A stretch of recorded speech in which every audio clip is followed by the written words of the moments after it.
Good morning दोस्तों, good morning. सुबह होते के साथ ही एक क्वेश्चन दे रखा है। क्या दे रखा है? एक क्वेश्चन। जो क्वेश्चन लास्ट बार में कट गया था उसी क्वेश्चन को फिर से यहाँ पे लिखा गया है और उसके बाद आगे की कहानी स्टार्ट हो जाएगी। ये कहानी शुरू होती है पुराने जमाने में सम से स्टार्ट होती है। कहाँ से? सम से। और कहाँ तक जाएगी? एचसीएफ तक जाएगी। कहाँ तक जाएगी? एचसीएफ तक। Find sum of all natural number. Natural number का सम करना है such that there n belongs to 100 to 200. HCF of n and 91 is greater than 1. ठीक है, ऐसा करना है। जो मेरे नंबर से वो 100 से 200 के बीच में लेने। कहाँ से कहाँ लेने? 100 से 200। अगर मैं इसमें बोला जाऊँ तो प्रॉपर 100% करेक्ट लैंग्वेज लिखी नहीं गई।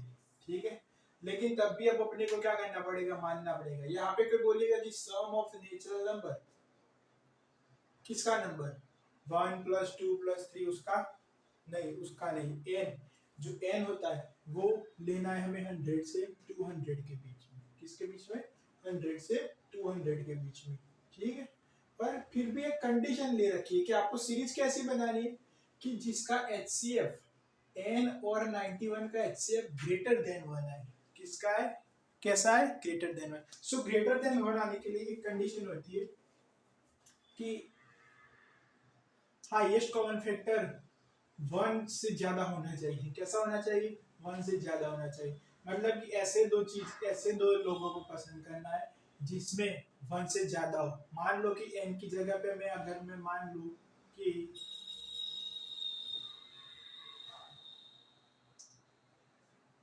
एक n लिखा है, n का n, और 91 को ब्रेक करते 2 पार्ट्स में, एक 7 और एक 13। 7 इंटू 13 कितना होगा? 91 हो जाएगा। क्या इससे और छोटे ब्रेक में किया जा सकता है? छोटे पार्ट में? सो इससे और छोटे पार्ट्स में इसको ब्रेक किया नहीं जाएगा। अब देखो, अगर HCF हमें 1 से बड़ा लाना है, HCF 1 से बड़ा लाना है तो n की वैल्यू या तो 7 लेनी पड़ेगी या तो 13 लेनी पड़ेगी। तभी जाकर क्या होगा, जो मेरा नंबर है और 91 उसका HCF 1 से बढ़ाएगा। HCF किसको बोलते हैं? HCF का मतलब होता है हाईएस्ट कॉमन फैक्टर। क्या भाई साहब? Highest common factor. देख लो, मैं आपको बता दूं। अब मैंने एक सीरीज चूज कर ली जो डिवाइजेबल होती है 7 से। किससे होती है? 7 से। सो 100 से 200 के बीच में 7 से डिविजिबल होने वाले सारे नंबर से लिखे। कैसे लिखे? तो वही फंडा है कि 7 से अपन 100 के आगे चलेंगे, 7 से डिवाइड करेंगे, या तो 7 का मल्टीप्लिकेशन करेंगे, जो 100 से पहले जो भी नंबर आएगा उसको लेंगे। तो 15 इंटू 7 इज इक्वल टू कितना होता है? 105। सो सबसे पहले नंबर आएगा 105, उसके बाद 7 ऐड किया तो 112, उसके बाद ऐड किया तो 119, फिर 126, और ऐसे आगे चलता जाएगा। अब देख लो, यहाँ पे मैं n की जगह पे फर्स्ट नंबर 105 लेता हूँ और यहाँ पे कितना था? 91। इन दोनों का कोई मुझे पूछे कि HCF कितना आएगा 105 और 91 का, तो आप तुरंत ही बता दोगे कि इसका HCF आएगा 7। क्या भाई साहब? HCF कितना आएगा? 7। कैसे आया? पता नहीं चला? पता चल जाएगा भाई साहब कैसे आया। कि 105 को ब्रेक करेंगे तो 15 इंटू 7 आएगा। कितना आएगा? 15 इंटू 7। यहाँ पे 7 इंटू 13 कॉमन कौन सा आया और वो बड़ा होना चाहिए, तो जो है वो मेरा 7 है। ठीक है, उसी हिसाब से हमने करके 15 को तो और भी पार्ट्स में ब्रेक किया जा सकता है, जैसे कि 5 इंटू 3 इंटू 7। ठीक है, और यहाँ पे 7 इंटू 13। सो हाईएस्ट कॉमन फैक्टर कौन सा दिखा? 7 दिखा, तो हमारा आंसर हो गया।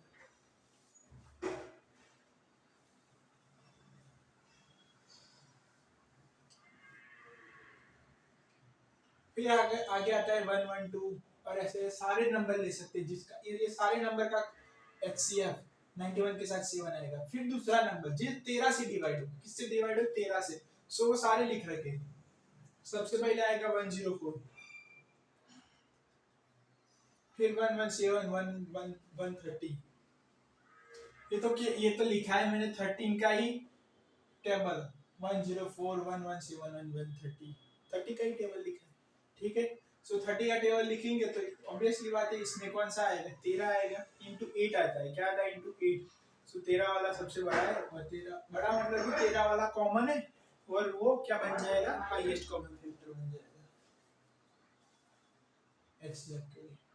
और देखो सबसे इंपॉर्टेंट बात, 7 आएगा तो 1 से बढ़ाएगा, 13 आएगा तो भी वो 1 से बढ़ाएगा। अगर मैं आपको बोल दूं कि आप 103 ले लो, क्या ले लो 103 ले लो, तो उसमें ऐसा भी होने के चांसेस है कि कोई कॉमन फैक्टर ही ना आए जो 1 से बड़ा हो, तो हमें क्या लेना पड़ेगा कॉमन फैक्टर 1 लेना पड़ेगा, लेकिन वो सब चीजें नहीं लेंगी, ठीक है, वो अकॉर्डिंग टू कंडीशन है। नंबर डिविजिबल बाय 13 into 7, एक आएगा 182। अब ये नंबर क्या होगा, ये नंबर इसमें भी आ जाएगा इसमें भी आ जाएगा, दोनों में आ जाएगा, ठीक है। सो इस नंबर को क्या करना पड़ेगा हटाना पड़ेगा, और हटाकर हम इन दोनों का क्या करेंगे सम करेंगे, तो हमारा क्या जाएगा आंसर आ जाएगा। देखो सो नंबर, बट मैं अभी भी हटा सकता हूँ, लेकिन मेरे पास ऐसी कुछ ट्रिक नहीं है कि कितने नंबर का सम करना है, कौन सा नंबर हट जाएगा, क्या 180 के बाद आगे कुछ आएगा। सो मैं सबसे पहले सारे नंबर का सम करूंगा, सारे नंबर का सम करूंगा और बाद में इसका सम करके हटाऊंगा। ये वाली पूरी की पूरी मेथड होती है। सबसे पहले आप इसके अंदर कितने नंबर आएंगे वो निकालने के लिए 200 सबसे बड़ा नंबर है, उससे छोटा या फिर उसके इक्वल हो सकता है। फिर लिखना है 105 प्लस n माइनस 1 इंटू 7, क्या लिखना है इंटू 7। सो देख लो 14 इज ग्रेटर देन और इक्वल टू n, क्या हो जाएगा 14 is greater than equal to n, हो जाएगा ऐसा, ऐसे लिखना है। फिर number divisible by 13, 200 which is greater than equal to 104 plus n minus 130, ऐसे हो जाएगा। वहां से n की वैल्यू आ जाएगी 8, लास्ट में तो n की वैल्यू 1 ही रहेगी क्योंकि एक अकेला 180 है। अब इसका सम करो या ना करो 180 आंसर आएगा।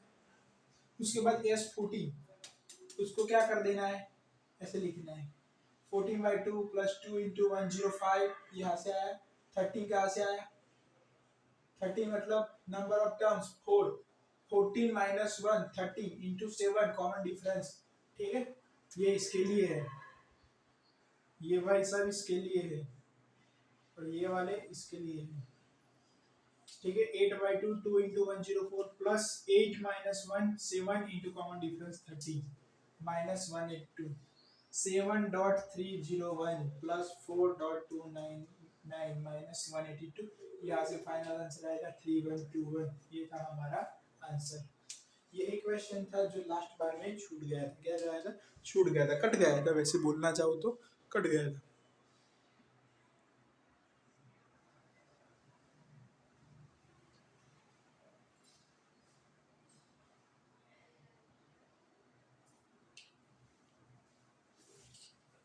अब इसके बाद बात करते हैं ज्योमेट्रिक प्रोग्रेशन की, जिसको बोला जाता है शॉर्ट में जीपी। क्या बोला जाता है जीपी बोला जाता है। A R square A R cube dot dot dot A R N minus 1, जहाँ पे इसको ऐसे लिखा जा सकता है, एपी को कैसे लिखता था A plus D A plus 2d A plus 3d, वैसे लिखते थे। इसको कैसे लिखते हैं A R into A R square into A R cube, मतलब आपको दिख रहा है इसमें मल्टीप्लीकेशन और डिवाइड का रोल रहेगा।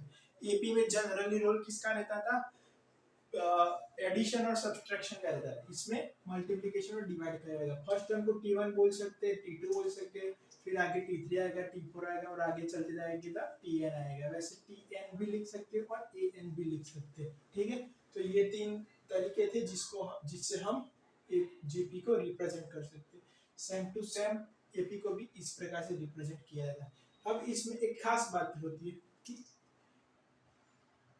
आगे वाले टर्म को उसके पीछे वाले टर्म से डिवाइड करेंगे, आगे वाले टर्म को उसके पीछे वाले टर्म से, आगे वाले टर्म को उसके पीछे वाले से डिवाइड करेंगे, आगे वाले को उसके पीछे से डिवाइड करेंगे, तब हर एक बार एक एक कॉमन कॉमन चीज निकल कर आती है और उस कॉमन को ही क्या बोलते हैं, कॉमन रेशियो। ठीक है, उसको ऐसे भी लिखा जाएगा कि a2/a1 a3/a2, आगे अगर बोलूं तो a4/a3 is equal to r। ये वाली चीज कोई मुझे पूछ ले कि आप nth टर्म के बारे में बताओ, तो nth टर्म कौन सी होगी, ये वाली हो जाएगी 1 2 3 4 5 tn is equal to arn minus 1। tn is equal to arn minus 1। कोई ऐसा ना लिख दे कि tn is equal to a into r की पावर n, क्योंकि फर्स्ट टर्म जो होती है उसके अंदर r नहीं आता, सेकंड से स्टार्ट होता है। सो फाइनली जो उसकी पावर होती है एक कम होती है। ठीक है, किससे, n से। Sum of nth term Sn is equal to a plus ar plus ar square plus ar cube plus ar की power 4 plus dot dot dot dot dot plus ar की पावर n minus 1। उसके बाद minus rsn is equal to ar plus ar square plus ar cube plus dot dot dot dot dot dot plus ar की power n minus 1 plus ar की power n। उसका divide करेंगे, divide के बाद उसका subtraction करेंगे तब सब मिल जाएगा। Sn कॉमन निकाल दिया 1 माइनस r हो जाएगा। समझ में आ गया आपको, यहाँ से 1 माइनस 0 सॉरी a माइनस 0 तो a आ गया, यहाँ से क्या होगा ar माइनस ar हट जाएगा, ये भी हट जाएगा, ये भी हट जाएगा, ar माइनस n वो भी हट गया, लेकिन लास्ट में एक चीज बच गई माइनस के साथ, माइनस arn। सो हो गई minus arn। Sn is equal to a minus arn upon 1 minus r। s infinite a upon 1 minus r, किसके लिए, -1 से 1 के बीच में r होगा और 0 नहीं होगा तब तक के लिए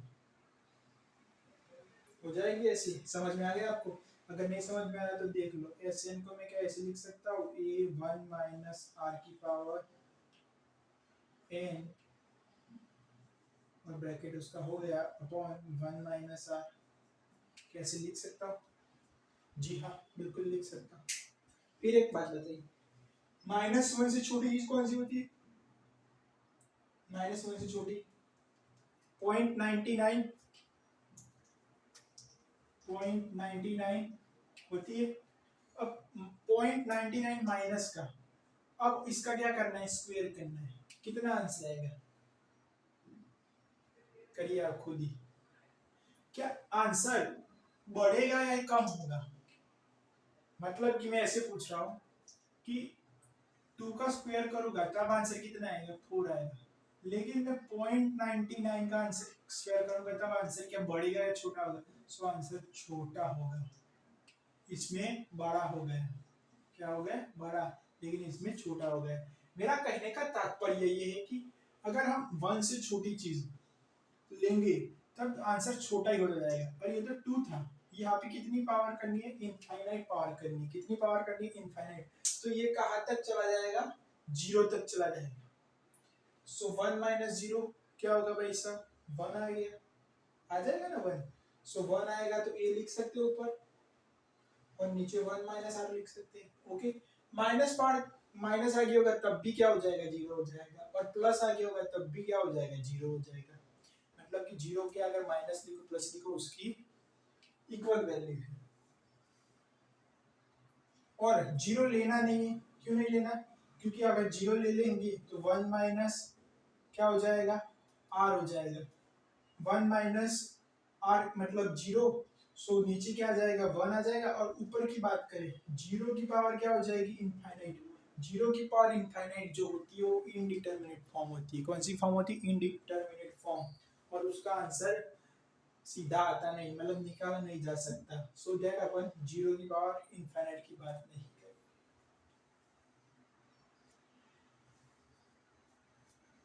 1 की पावर इनफाइनाइट का आंसर निकाला जा सकता है, -1 की पावर का -1 की पावर इनफाइनाइट उसका आंसर निकाला जा सकता है, लेकिन 0 की पावर इनफाइनाइट का आंसर नहीं निकाला जा सकता। अब मैं बात करने वाला हूँ क्वेश्चंस की। क्वेश्चंस जो होंगे ये फर्स्ट पेज पे जो पढ़ा है उसके ऊपर ही होगी। क्लियर? क्वेश्चन दे रखा है ऐसे उसका 1 + 1/4 plus 1/4 plus 1/8 plus dot dot dot up to infinite. ये फर्स्ट क्वेश्चन है। ऐसे क्या दे रखी है? एक सीरीज दे रखी है। क्या दे रखी है? सीरीज दे रखी है आपको। अब इसका क्या निकालना है? एस एस बोले तो सम। एस क्या लिखा है? सम। तो आपको क्या निकालना है? सम फाइंड करना है। क्या फाइंड करना है? Sum. Find the sum of series. Okay, ये वाली चीजें find.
a upon 1 minus r हो जाएगा।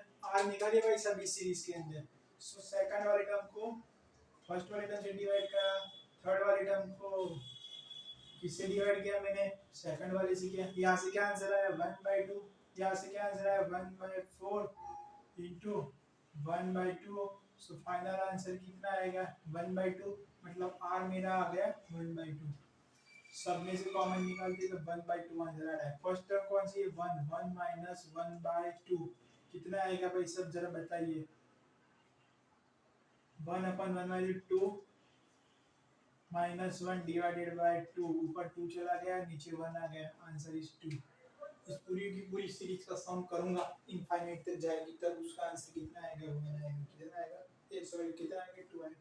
देखो ऐसा मैं आपको बता दूं कि आगे के थोड़े बहुत टर्म की वैल्यू, बाकी के पीछे के जो टर्म्स है ना वो तो कितने हो जाएंगे? 0 के इक्वल हो जाएंगे। किसके इक्वल? 0 के इक्वल हो जाएंगे। ठीक है ना? 1 1/2 0.5, ये कितना हो जाएगा? 0.25, ये कितना हो गया? 0.125 हो जाएगा। फिर उसका भी आधा करो, फिर उसका आधा करो, तो बाद में सम की जो वैल्यू है बहुत कम हो जाएगी। ठीक है? ये आंसर 2 आया, मतलब कि 1, और ये 1/2 1.5, फिर ये कितना है? 0.25 1.75, प्लस ये कितना हो गया? 1/8 0.12 मेरे, तो 1.75। तो सिर्फ 3 टर्म से आंसर आ रहा है। बाकी ये सब मिलाकर कितना आएगा? 0.75, और सब में जोड़ के कितना आंसर आएगा? 2 आंसर आएगा। ओके, चलिए अब स्टार्ट करते हैं इसकी।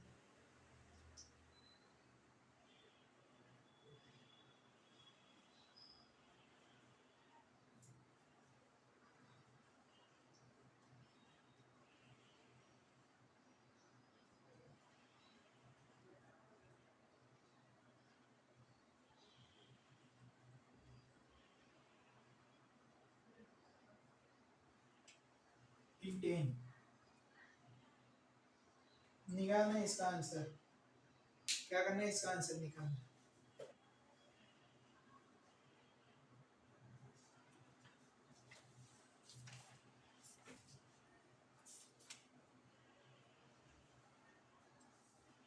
ऊपर वाला हटा रहा हूं।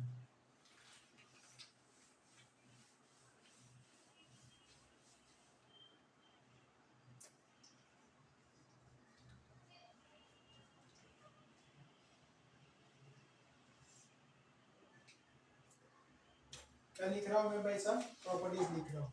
क्या लिख रहा हूँ? अब प्रॉपर्टी लिख रहा हूँ।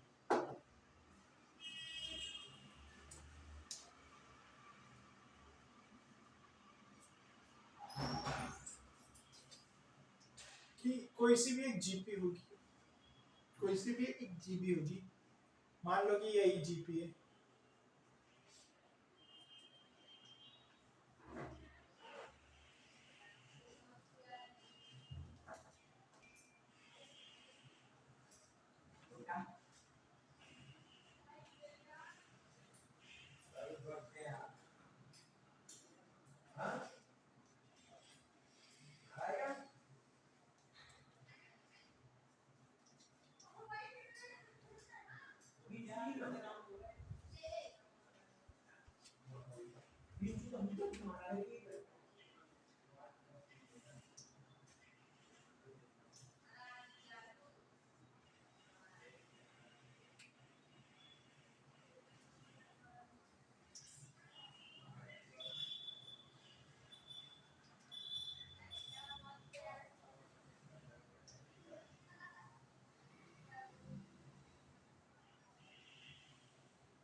चलिए इसका क्वेश्चन का आंसर निकाल दिया, अगर नहीं निकाला तो निकाल दिया इसका आंसर।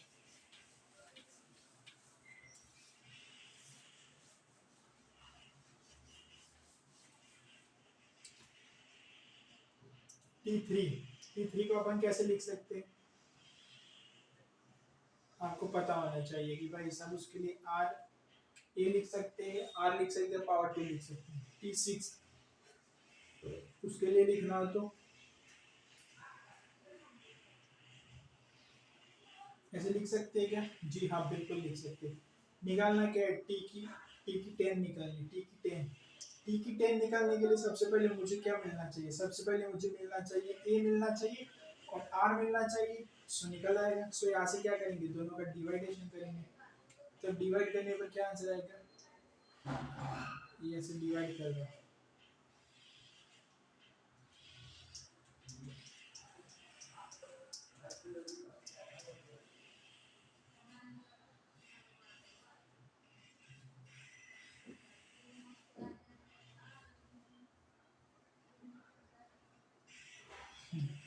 हो गया डिवाइड? समझ में आ गया आपको? ठीक है। T3 बाई T6 इसके लिए अपन लिख सकते हैं 2 बाय 1 बाय -1/4, सो 4 ऊपर आ गया, ठीक है। -1 वही का वही, ये कैंसिल हो गया, r की पावर 2 माइनस r की पावर 5 हो जाएगा। ऐसे यहाँ से मैं लिख सकता हूँ 2 × 4 -8, r की जगह पे क्या लिख सकता हूँ? -3, okay. So -8 is equal to r की power -3, so -2 is equal to क्या लिख सकता हूँ मैं? -2 नहीं, 2 की पावर कितनी लिख सकता हूँ? 3, r की पावर कितनी हो जाएगी? -3 हो जाएगी, ठीक है। अब मुझे बताइए दोस्तों,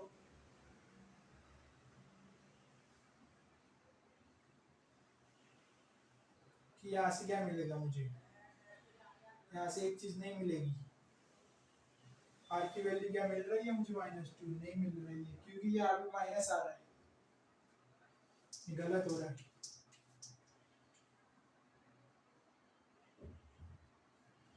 ये -8 इज इक्वल टू 1/r का क्यूब।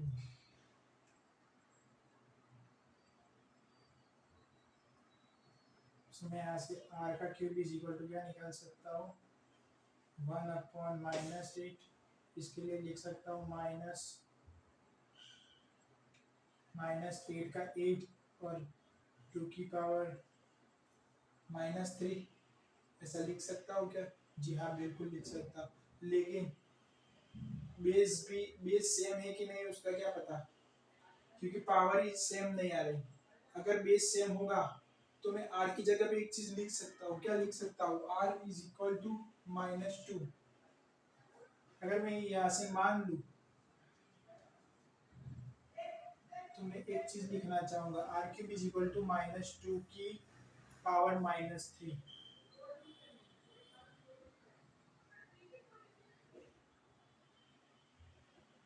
क्या यहाँ पे मैं r की जगह पे -2 लेगा, सो -2 का क्यूब कितना होगा, यहाँ पे -2 का क्यूब आ रहा है, इस साइड क्या आ रहा है, -2 का -3 आ रहा है, सो यहाँ से नहीं होगा।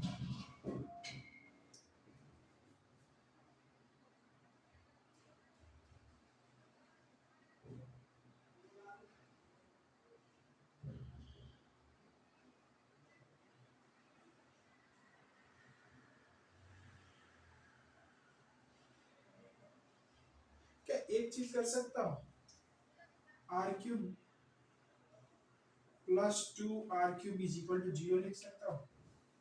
2r³ वो भी कैसा आएगा, माइनस आएगा।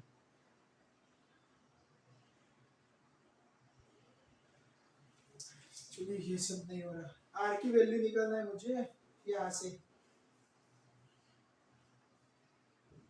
-2 -3 1/3, यहाँ से ये कैंसिल हो गया, r आ गया -1/2, r आ गया भाई साहब कैसे आ गया मुझे समझ में आ गया, r निकालना था ना, क्योंकि ना बेस के बारे में पता, बेस से हम नहीं दिख रहा था, ठीक है, तो मैं पावर को इक्वेट कर नहीं सकता, पावर मतलब बेस सब कुछ बेस के ऊपर होता है, अगर बेस से हम अगर क्या कर सकते हैं, पावर को इक्वेट कर सकते हैं, लेकिन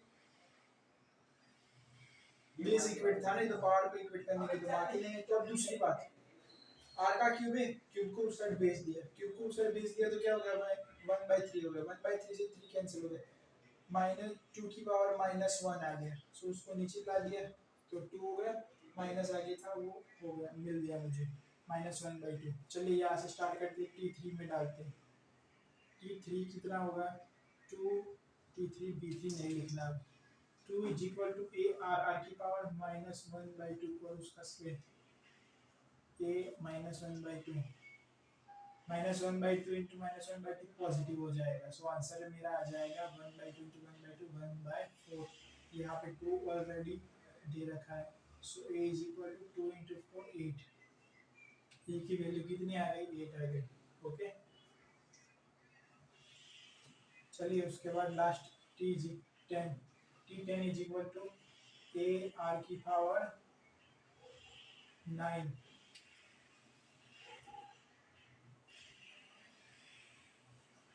एक की जगह पे 8 -1/2 की पावर 9, ये आंसर है।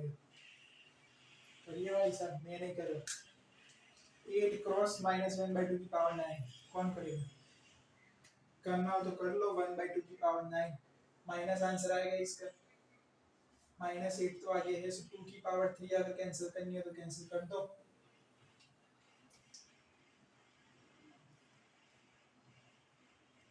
2 की पावर 6, 2 की पावर 5 कितना होता है, 32 होता है, 2 की पावर 6 कितना हो जाएगा, 64 होगा।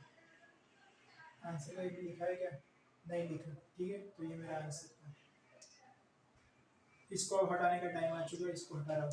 अगली बात कर रहा हूँ प्रॉपर्टी की, किसकी बात कर रहा हूँ, प्रॉपर्टी की, प्रॉपर्टीज फर्स्ट सेकंड, फिर आगे लिखता जा रहा हूँ, आप भी देखते जाइए, थोड़ा बहुत जो करेक्शन होगा या फिर कुछ चीज लिखानी होगी लिखता जाऊंगा।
इसकी बात करने वाले, किसकी बात करने वाले, इन सभी चीजों की बात करने।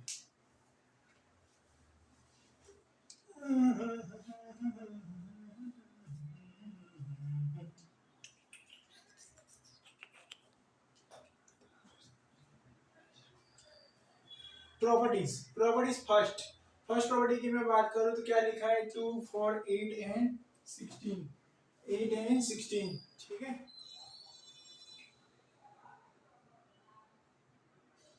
2 4 8 and 16 which are in a GP.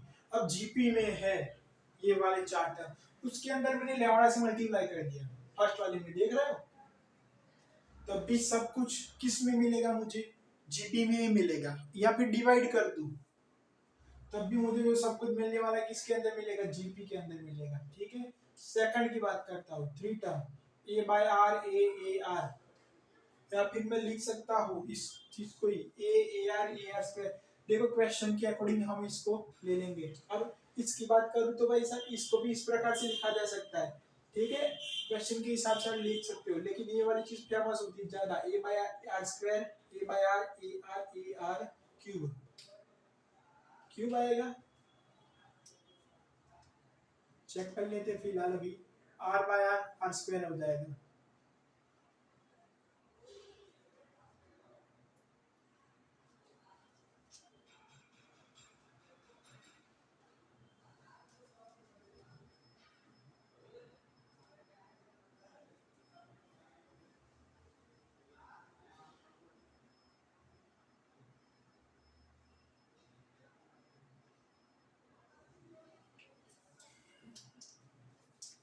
जो फोर्थ टर्म वाली है उसमें मैंने कुछ गड़बड़ घोटाला किया है, वो मुझे दिख रहा है।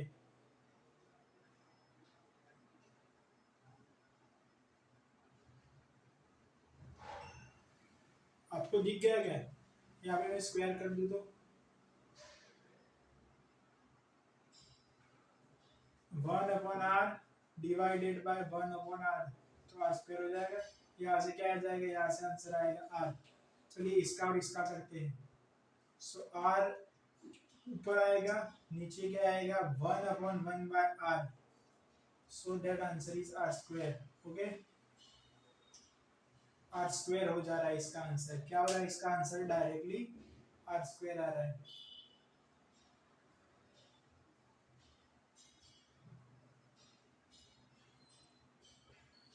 इसके लिए बात करें तो r square divided by r, इसका आंसर कितना आ रहा है, इसका आंसर आ रहा है भाई साहब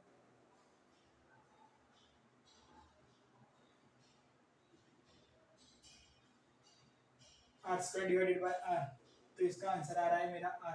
देखो ये वाली और ये वाली चीज सही है कि भाई साहब ये वाली और ये वाली चीज सही है, लेकिन ये वाली और ये वाली चीज गलत है। क्यों भाई साहब गलत है, बिकॉज आंसर नहीं आ रहा।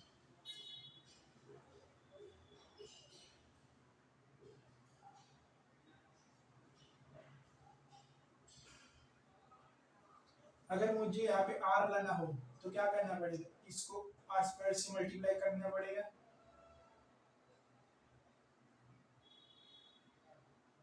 नो इसको r स्क्वायर से मल्टीप्लाई करना नहीं पड़ेगा। इस पूरे को मैं r से डिवाइड कर दूं तो क्या आंसर आ जाएगा, जी हाँ बिल्कुल आंसर आ जाएगा। r बटा r कर दूं तो जी हाँ आंसर आ जाएगा। या फिर इसको मैं नीचे से बात करूं तो इसको डिवाइड करने के बाद हटा दूं साहब, a by r square upon a, तो 1 बाय, यहाँ से क्या आंसर आएगा, चलिए चलिए चलिए गलतियां कर रहा हूँ लेकिन गलतियों को सुधार भी रहा हूँ। यहाँ से 1/r स्क्वायर फर्स्ट का आ गया। चलिए दूसरे वाले के लिए बात करें तो, इन दोनों के लिए बात करें तो r डिवाइडेड बाय 1, यहाँ से क्या आ रहा है r, तो मुझे क्या करना पड़ेगा, स्क्वायर करना पड़ेगा, ठीक है। स्क्वायर कर दूंगा तो आंसर r स्क्वायर आएगा।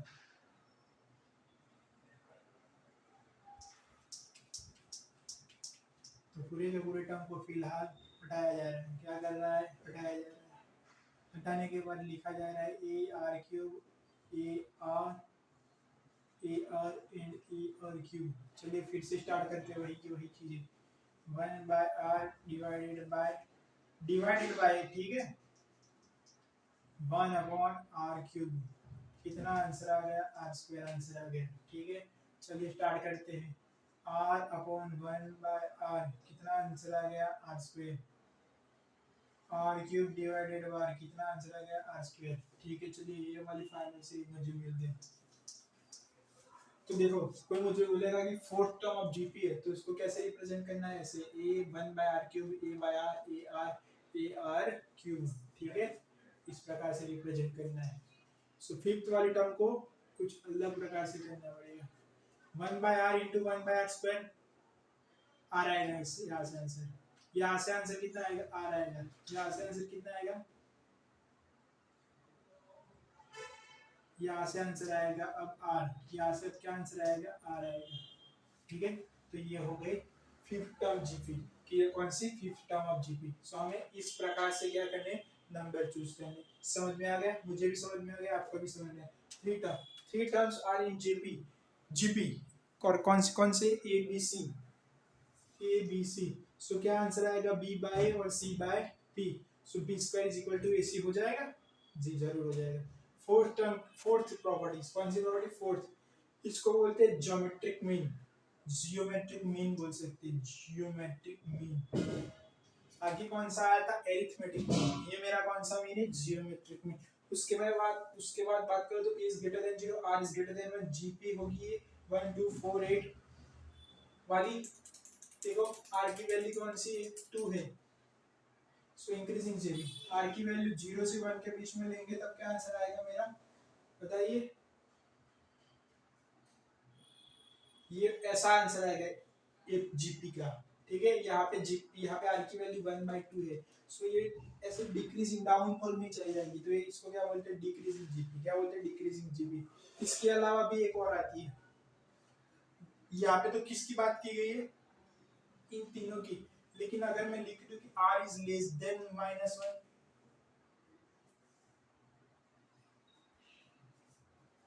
सीरीज लिखता हूँ 2 नहीं 1 - 2 4 -8 ...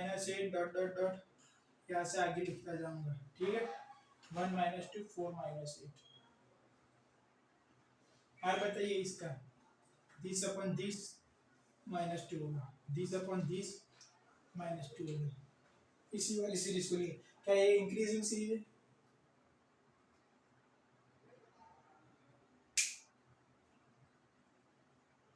ऐसा कुछ बोल ही नहीं सकते इंक्रीजिंग या डिक्रीजिंग के बारे में कुछ जिक्र किया जा सकता नहीं है।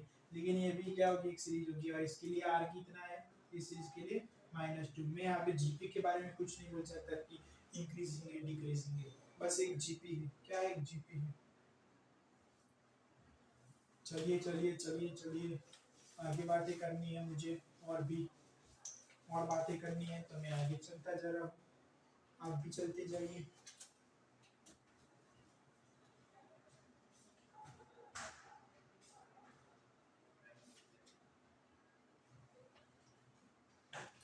अब इसका इस्तेमाल करेंगे इसका और एक और भी चीज़ है इसका इस्तेमाल करेंगे।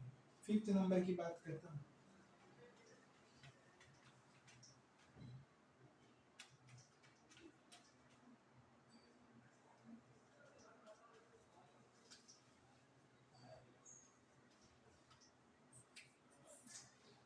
थोड़ा अंदर दब गया है आप समझिएगा कि फिर से लिखो चलेगा 1 2 4 6 1 2 4 8 16 32 64 1 2 8 2 1 2 1 6। यहाँ से मैं 1 और 2 1 6 को जोड़ दूंगा। सो क्या आंसर आएगा 2 1 6। 2 और 1 2 8 को जोड़ दूंगा तब क्या आंसर आएगा 2 1 6 आएगा। फिर उसी प्रकार से 4 और 64 को जोड़ दूंगा कितना आंसर आएगा आपको पता ही है 2 1 6। तो समझ गए भाई फर्स्ट एंड लास्ट टर्म को मल्टीप्लाई करते जाएंगे तब आंसर हमको मिलता जाएगा कौन सा सेम आंसर मिलता है। उसके बाद एक और चीज जो मेरा 16 है 16 ये बगल वाली टर्म इन दोनों का क्या करने के मल्टीप्लाई और उसका क्या होगा स्क्वायर ये आंसर आएगा यही वाली प्रॉपर्टी।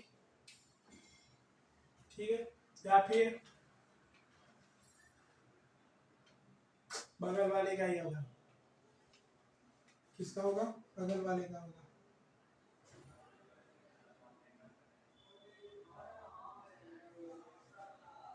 नहीं, बगल वाले का भी हो सकता है और उसके साइड वाले का भी हो सकता है। बस कंडीशन ये कि डिस्टेंस आपको क्या रखने, सेम रखने। 16 का square is equal to 4 into 64, ये भी होगा। ठीक है, तो ये सेकंड वाली प्रॉपर्टी भी इसके हिसाब से लिखा है। ये 3 टर्म के लिए भी वैलिड है, 5 टर्म के लिए भी लिख सकते हो कि माइनस ए लिख, माइनस ए नहीं कुछ और। अब ए बी सी लिखा है तो सी डी ई, जो सी होगा, सी का स्क्वायर क्या होगा, बी बाई डी होगा। या फिर अपन ऐसे लिख दे दिस दिस, इन तीनों की बात करें तो वो भी सही होगा कि C by A is equal to E by A. ये भी एक प्रॉपर्टी है, इसके बारे में अभी थोड़ी देर के बाद भी बात करता हूँ कि अगर कोई जीपी होगी। चलिए अब नेक्स्ट उसकी बात कर लेता हूँ।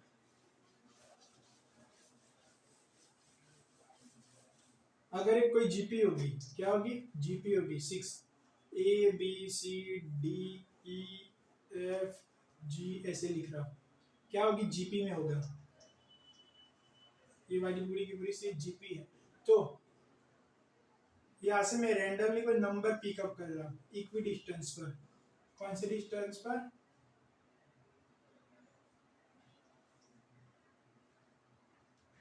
कौन से डिस्टेंस पर भाई साहब? इक्वी डिस्टेंस पर। सो मुझे जो नए नंबर मिलेंगे वो भी किसके अंदर होंगे?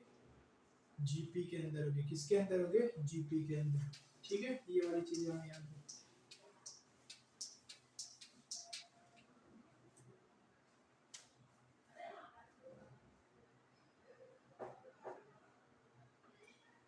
किसी को और ज्यादा डीपली समझना हो तो ये वाली चीजें। ठीक है, इसके बाद यहाँ से मैंने इसको पिकअप कर लिया, इसको पिकअप किया, इसको पिकअप किया, आगे क्या आएगा? ऐसे कुछ आता रहेगा। सो 4 16,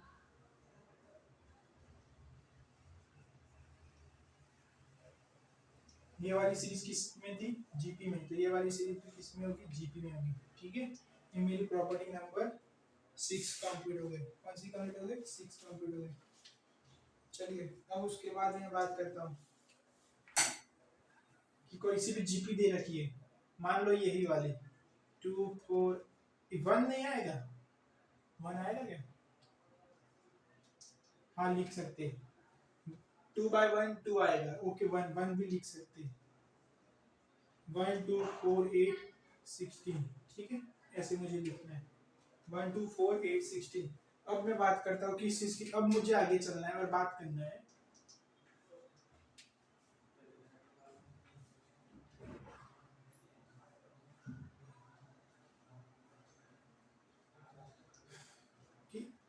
कि ये जीपी है,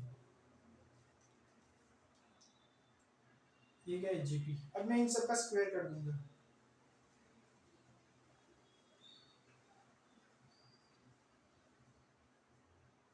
which is also in GP। क्या भाई साहब? which is also in GP। यहाँ से क्या आएगा? 4 by 1। यहाँ से क्या आएगा? 16 by 4। चेक कर लो, this upon this 4। So common ratio is same. So बोल सकते हैं कि ये भी क्या होगी? एक जीपी होगी। क्या होगी? एक जीपी होगी।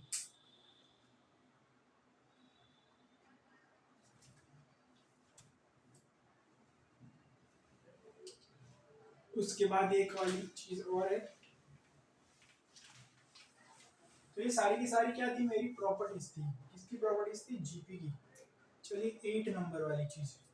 अब मैं 8 नंबर की प्रॉपर्टीज की बात कर रहा हूँ। किसकी प्रॉपर्टी की? 8।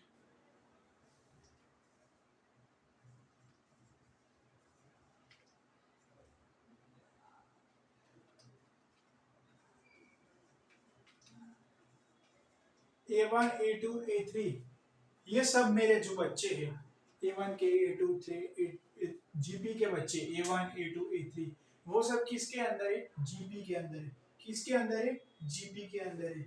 ठीक है, और एक चीज याद रखना कि ये सब पॉजिटिव टर्म है। कौन सा टर्म है? Positive term.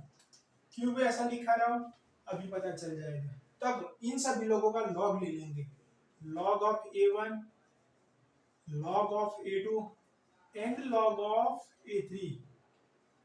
अब लॉग ले रहा हूं तो पॉजिटिव होना जरूरी है, क्योंकि ये नेगेटिव चीज हो नहीं सकती, a1 इज नॉट नेगेटिव।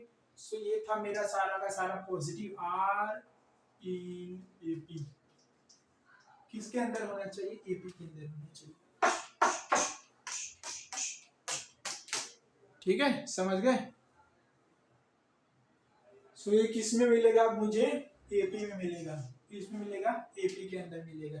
एक एग्जांपल के साथ 2, 4 and 8, log 2, log 4 and log 8, log 2, 2 log कितना आएगा यहाँ से? 2 log 2 आएगा, और यहाँ से क्या आएगा? 3 log 2 आ जाएगा। कॉमन डिफरेंस कितना आएगा भाई साहब?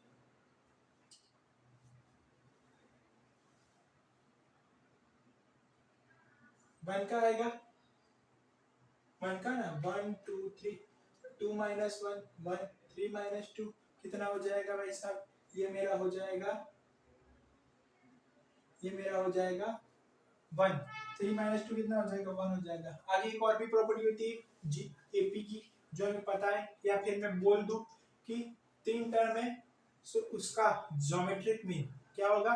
बीच वाले का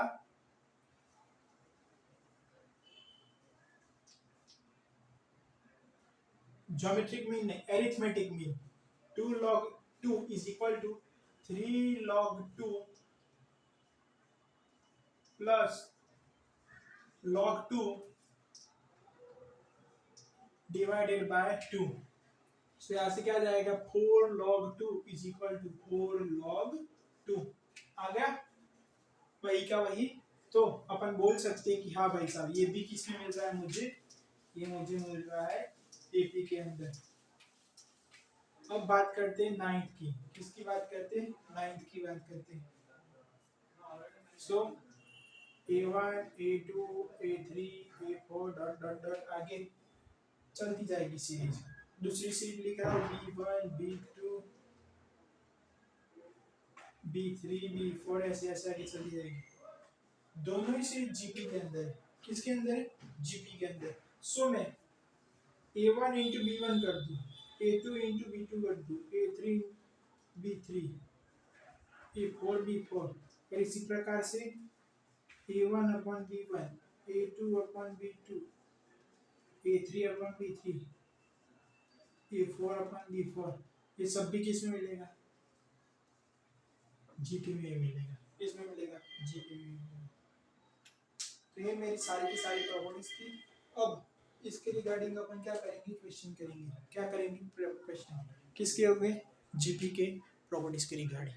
अब जीपी खत्म होने के कगार पर है। क्वेश्चन कर देंगे, जीपी क्या हो जाएगी? खत्म हो जाएगी। फिर क्या बचेगा?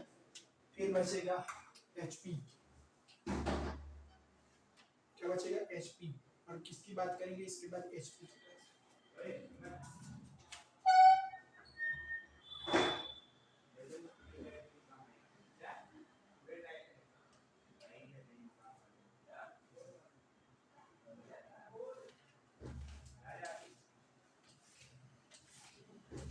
नाइन प्रॉपर्टीज थी। कितनी प्रॉपर्टीज थी? 9। देखो इसकी सारी की सारी प्रॉपर्टी वो ऐसे बोलने के लिए जाए तो इतनी ज्यादा यूनिक नहीं लगी। 2-3 प्रॉपर्टी थी unique. B square is equal to A C, वो सबसे ज्यादा यूज होती है। ठीक है, बाकी की जो प्रॉपर्टी है वो यूज होती है, मैंने मना नहीं करा, लेकिन सबसे ज्यादा वो वाली यूज होती है। उसके बाद वो एक और भी यूज होगी, कौन सी? तो वही 3 terms, 4 term, 5 terms are in GP, 4 terms are in GP, 3 terms are in GP, उन सभी लोगों की बात की जाएगी। Determine terms are in GP if E1 is equal to 3 and En is equal to 96.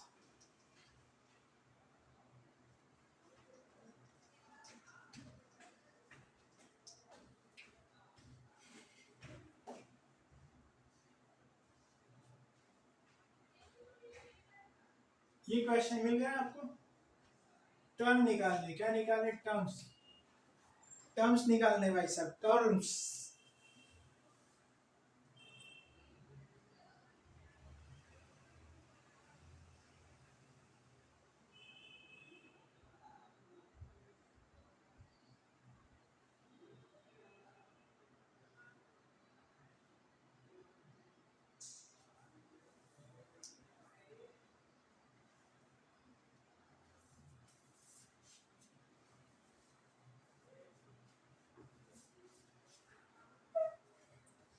तो दोस्तों टर्म्स अपन अगले वीडियो में निकालेंगे, तब तक के लिए बाय बाय, मिलते हैं अगले वीडियो में।